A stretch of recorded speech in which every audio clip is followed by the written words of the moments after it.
नमस्कार दोस्तों, मैं आपका साथी विजेंद्र सिंह। आइए हम बात करते हैं यूपीपीसीएस की मधुरशाला के अंतर्गत किस तरीके से स्टेप बाय स्टेप तैयारी की जाए और तैयारी के अंतर्गत क्या आपका स्ट्रक्चर होना चाहिए। स्ट्रक्चर होने के साथ साथ आपके पास रिसोर्स क्या होने चाहिए।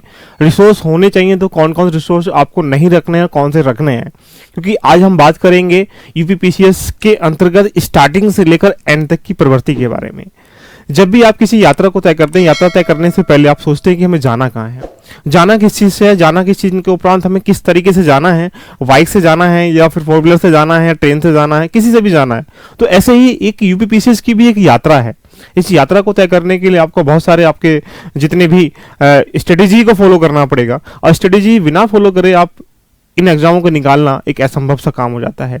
जैसे कि आपके पास हजारों पैसे हो, बहुत सारा पैसा हो, बहुत सारा मकान हो, या बहुत सारी बातें हो, लेकिन उसको इम्प्लीमेंट करने का तरीका ना हो, उसको खर्च करने का आपके पास प्रवृत्ति का एक आधारनुमा ढांचा ना हो। तो मेरा यही मानना है कि ये जो तैयारियां हैं, ये स्ट्रेटेजी की तैयारियां हैं, रणनीति की तैयारियां हैं, और किसी भी चीज़ की रणनीति रखना बहुत ज़रूरी है। मैं मानता हूं कि यूपीपीसीएस के लिए आपको पूरी यात्रा की एक फिल्म बनानी पड़ेगी। और वो फिल्म कैसे बनेगी, अगर मान लीजिएगा फिल्म 2-3 घंटे की है, 3 घंटे में आपने उसको कुछ चीज़ें आपने उसको स्किप कर दी हैं, तो क्या होगा, फिल्म का एक आपस में लिंक नहीं हो पाएगा, और जब फिल्म लिंक नहीं हो पाएगी तो उसकी पूरी स्टोरी भी आप दिमाग में स्टोर नहीं कर पाएंगे। तो यूपीपीसीएस की यात्रा में कहीं ना कहीं आपको फिल्म बनानी पड़ेगी, जिसको मैं ब्लूप्रिंट कहता हूँ। और ब्लूप्रिंट कैसे बनेगा, ब्लूप्रिंट आपकी स्ट्रेटेजी से बनेगा। स्ट्रेटेजी जितनी बेस्ट होगी, ब्लूप्रिंट उतना बेस्ट होगा। तो स्ट्रेटेजी बेस्ट करने के लिए आपको क्या करना पड़ेगा, एक बिल्कुल पैरामीटर्स हैं कुछ चीज़ों को मानने के लिए कि किस तरीके से हमें प्रीलियम से लेकर मेन से लेते हुए इंटरव्यू तक जाते हुए हमें किस किन चीज़ों का ध्यान रखना है, और कहाँ कहाँ ये छोटी छोटी गलतियां कहीं ना कहीं हमको बहुत दूर ले जाती हैं। क्योंकि आप सब जानते हैं कि कहीं ना कहीं अगर मान लीजिएगा हमने एक प्रश्न के लिए अगर हमने नई किताब पढ़ डाली 400-500 पेजों की, तो एक प्रश्न के लिए 400 पेजों किताब पढ़ रहे हो, मान लो यहाँ पे 150 प्रश्न आ रहे हैं, तो यहाँ तो बहुत पेजों किताब पढ़नी पड़ेगी। तो वहां पे कुछ चीजें आपको छोड़नी भी पड़ेंगी जानबूझ के। तो उनको छोड़ना कैसे है, कि इनको पकड़ के रखना है, क्या तरीके से करना है, ये आप ढांचा है। बहुत सारे प्रतियोगी मित्र देखते हैं कि पहले प्रीलिम्स को पढ़ते हैं, फिर एनसीईआरटी पढ़ते हैं, या जो भी प्रीवियस पेपर पढ़ते हैं, या फिर मेंस का पढ़ते हैं। ये सब अद्भुत दुनिया है ये बाजारीकरण की। इस अद्भुत दुनिया में कोई स्पष्ट नहीं बता पा रहा है कि हमें तैयारी का बेसिक आधार कैसे होना चाहिए। देखिए, सबसे पहले मेरा मानना यह है कि 3 चरणों से गुजरने वाली इस कर्मशाला में आपकी सबसे अंतिम तैयारी पहली होनी चाहिए।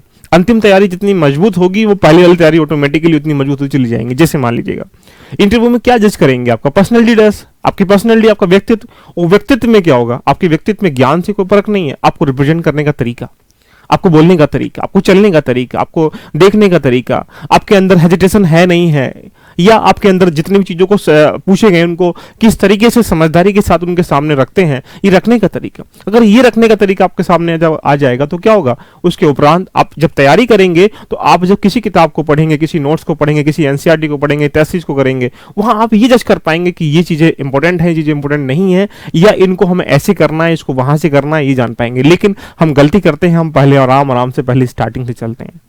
क्योंकि जब आप किसी मकान को बनाएंगे तो मकान बनाने से पहले ये नहीं होगा कि नींव रख दी बाद में उसके फ्लोर बनाएंगे। पहले नींव रखने से पहले हम उसको डिजाइन करते हैं कि इसको ऊपर हम लोग कहाँ तक लेके जाएंगे। वो डिजाइन करते समय हमने किन किन बातों का विशेष ध्यान रखना है, उनके प्लस कहाँ खड़े करने हैं, या हमें वहाँ पे जो जितने भी चीजें हमें रिसोर्सेज वगैरह हैं वो कैसे कैसे इकट्ठे करने हैं। तो मेरा यही मानना है कि यूपीपीसीएस की यात्रा में आपके साथ हाजिर हूँ। आज कुछ सेगमेंट को लेके जानेंगे किस तरीके की तैयारी करनी चाहिए। तो आज हम चर्चा करेंगे विशेष मुख्य बिंदुओं पर, जैसे यूपीपीसीएस। आप सब जानते हैं कि ये जिस तरीके से यूपीएससी है वही स्टेट का अपना अपना सबका एक एग्जाम होता है, जिसको स्टेट पीएससी भी कह सकते हैं। तो अब यहां से स्टार्टिंग करते हैं कि आज हम किन किन बिंदुओं पर चर्चा करेंगे। मेरा हमेशा यही मानना है कि देखिएगा, बने की बात नई सोच बदल कर देखो, बनेगी बात नई सोच बदल कर देखो, रहो कहीं भी मगर ख्वाब बड़े देखो, खुलेंगी खिड़कियां आसमां अपना होगा, बस घर से निकलो और अपने घर लक्ष्य के पीछे बढ़ के देखो। तो यही मानना है कि लक्ष्य के पीछे बढ़ने के लिए आपके पास एक एनर्जी होनी चाहिए, उसको पॉजिटिव एनर्जी कहता हूं। तो जैसे पीसीएस के बारे में हम लोग बात करें तो 3 चरणों से ये गुजरने वाला एक एग्जाम। पहला सब जानते हैं प्रीलिम्स एग्जाम होता है। नंबर 2 आप जानते हैं मेंस एग्जाम, जिसको मुख्य परीक्षा कहते हैं। नंबर 3 इसको हम लोग इंटरव्यू, जिसको थर्ड फेज कहते हैं। इसके उपरांत भी जो बाकी मेडिकल्स और डॉक्टरी वगैरह जो डॉक्यूमेंट वेरिफिकेशन, वो भी एक चरण है। तो यहाँ पे इस चरण को भी हम नजरअंदाज नहीं कर सकते हैं। तो यानी ये 4 चरणों से भी गुजरता है एग्जाम।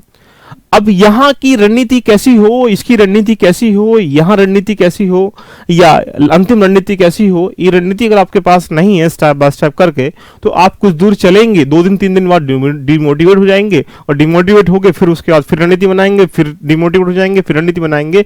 जब तक जितनी बढ़िया रणनीति स्टार्टिंग से नहीं बनी होगी, आप उतना बार बार क्या होंगे, डिमोटिवेट होंगे। मान लीजिएगा आपने एक पेड़ को काटना है, कुल्हाड़ी को आपने चाटा नहीं है, तो क्या करेंगे, कुल्हाड़ी उसको काट तो देगी लेकिन उसको बहुत बार करना पड़ेगा। तो ऐसे ही आपको अपनी सफलताओं पे करने के लिए पहले अपनी तैयारी को बेहतर करना पड़ेगा, और बेहतर करने से वो फिर सफलताएं का रास्ता ऑटोमेटिकली कम हो जाएगा। तो यानी इन चरणों पे हम चर्चा करेंगे आज की प्रीलिम्स में क्या रोल है, मेंस में क्या रोल है। अब देखिए बहुत सारे स्टूडेंट्स सोचते हैं कि प्रीलिम्स ये है, मेंस ये, बात खत्म। ऐसे नहीं समझना है। जब तक आपने सिलेबस की समझ को नहीं समझा होगा, तब तक अपनी स्ट्रेटेजी की तुम समझदारी से प्लान नहीं कर पाओगे। तो स्ट्रेटेजी तो बात की चीज है, पहले आपको सिलेबस को समझना है। सिलेबस को समझ के उसके पास रिसोर्स क्या होने चाहिए, रिसोर्स करने के बाद हमें किस तरीके की चीजें पढ़नी है, किस तरह की चीजें पढ़नी है और कहाँ से पढ़नी है, ये सब बातें हम आपसे चर्चा करेंगे आज।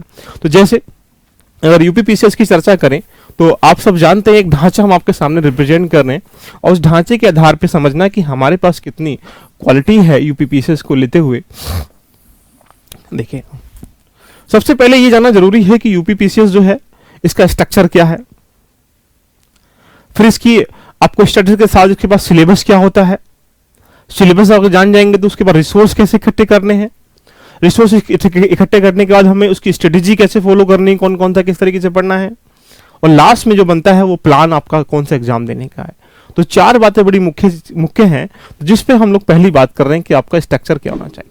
जैसे आप जानते हैं कि जो प्री एग्जाम है वो 2 एग्जाम को लेके बना है, जिसको हम लोग GS1 सामान्य अध्ययन का 1 और GS2 सामान्य अध्ययन का 2 कहते हैं।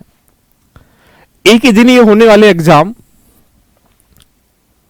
जिसको प्रीलिम्स एग्जाम के नाम से जाना जाता है, इसके अंतर्गत और बहुत सारी बातें जानने के लिए, जैसे इसके अंतर्गत 150 प्रश्न या 150 क्वेश्चन की भूमिका होती है, जो 200 नंबर के होते हैं, 200 मार्क्स के होते हैं।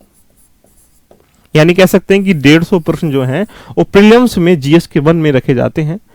GS2 जिसको शाब्दिक भाषा में हम लोग CSAT कह सकते हैं, सिविल सर्विस एप्टीट्यूड कह सकते हैं, इसके अंतर्गत यूपीपीसीएस में 100 प्रश्न होते हैं, जो ये भी कितने होते हैं, 200 नंबर के होते हैं। ये 100 क्वेश्चन होते हैं।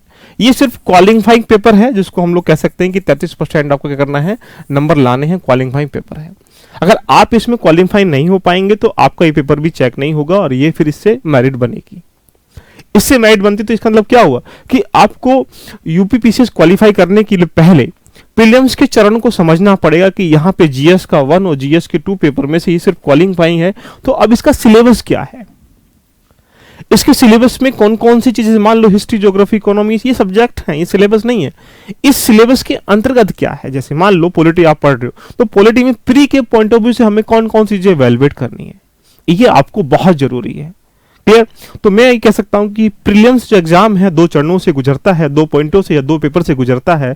उस पहले वाले पेपर में 150 प्रश्न होते हैं, जहां संपूर्ण अध्ययन, जिसे कह सकते हैं सामान्य अध्ययन, जिसे हम लोग कह सकते हैं सभी सब्जेक्टों का रोल होता है। कितना कितना रोल होता है इनकी भी हम चर्चा करेंगे।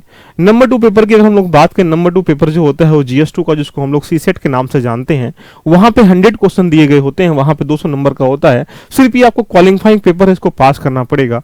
इसमें कौन कौन चीजें होती हैं, इस पर चर्चा हम लोग अभी करेंगे। तो अगर लास्ट हम इनकी बात करें तो प्रीलिम्स एग्जाम में 2 एग्जाम होते हैं, तो इट मींस अगर इसको आप क्वालिफाई करेंगे, सब चर्चा करेंगे अभी कि प्रीलिम्स से कितनी कितनी मेरिट जाती है और कितने कितने क्वेश्चनों पे इसका आंसर आता है। नेक्स्ट बात करें यहां से मेंस के बारे में। अगर मेंस के बारे में बात करें तो मेंस में अगर आपके दिमाग में पिक्चर हो जानी चाहिए कि मेंस कितने नंबर का होता है, इसका रोल कितना होता है, राइट। अगर मेंस की चर्चा करें तो आप सबसे पहली बात को समझिएगा, इसमें एक हिंदी का पेपर होता है जो 150 नंबर का होता है, 150 नंबर का। ये सारा पेपर क्या है, लिखित है, यानी डिस्क्रिप्टिव है, इसमें सब लिखित बातें हैं, इसमें अलिखित बातें कुछ भी नहीं है। 150 नंबर का पेपर होता है। उसके बाद एक एस्से का पेपर होता है, इसमें एस्से जिसको निबंध कहते हैं, ये भी 150 नंबर का होता है। उसके बाद इसमें GS के जो हैं सामान्य अध्ययन के 4 पेपर होते हैं, 4 पेपर होते हैं। एक पेपर जो है 200 नंबर का होता है, कुल मिला के 800 नंबर के जीएस का रोल होता है। अभी सब समझेंगे जीएस 1 में, जीएस 2 में, जीएस 3 में, जीएस 4 में, जीएस जितने भी जीएस 1 2 3 4 में है, इनमें कौन कौन से टॉपिकों को, कौन कौन से सब्जेक्ट को मिला के रखा गया है। उसके उपरांत इसमें ऑप्शनल का पेपर होता है एक, और उसी ऑप्शनल के पेपर में इसी ऑप्शनल के 2 पेपर होते हैं जो 200-200 नंबर के होते हैं। कुल मिलाकर अगर हम लोग बात करें तो आपके दिमाग में एक पिक्चर बन पा रही होगी कि ऑप्शनल का रोल कितना है इसमें, 400 नंबर का। जीएस कितना रोल है इसमें, 800 नंबर का। उसके बाद हिंदी का रोल कितना है, 150 नंबर का। और ऐसे का रोल कितना है इसमें, 150 नंबर का। जैसे आप जानते हैं कि इसमें 3 ऐसे लिखने पड़ते हैं, 3 खंडों से आते हैं, और 3 खंडों में से एक ऐसे 50-50 नंबर के होते हैं, तो 3 खंडों में 150 नंबर के ऐसे बन जाते हैं, जो 700 से 800 वर्डों के बीच में आपको लिखना पड़ता है। ये सारी बातें हम लोग आपको 1 बाय 1 करके समझेंगे। ऐसा नहीं कि इसका भी एक सिलेबस है, इसका भी एक दायरा है कि कहाँ से कौन से खंड से कैसे कैसे प्रश्न आएंगे। तो अभी अगर हम लोग बात करें तो मेंस का जो रोल है वो कुल मिला के यहाँ से 400 ये, 800 ये, और 150, 150, 300, कुल मिला के 1500 नंबर का क्या होता है इसमें, मेंस होता है। यानी यूपीपीसीएस में 1500 नंबर का मेंस का रोल रहता है। क्लियर। आगे बात करते हैं हम लोग इंटरव्यू की।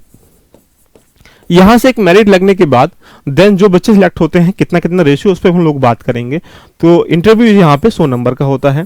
कुल मिला के अगर यहाँ 1500 और यहाँ 100 को आपस में जोड़ लें तो अंतिम जो मेरिट बनती है, आप इसको इवेलुएट कर पा रहे हो कि लास्ट जो मेरिट बनती है वो कितने से बनती है, 1600 से। तो इट मीन्स मतलब आउट ऑफ 1600 से फाइनल मेरिट का सिलेक्शन होता है, और उसके बाद चयन की परिणाम की जो स्ट्रक्चर है उसके बाद हम लोग डिपार्टमेंट में कन्वर्ट कर देते हैं।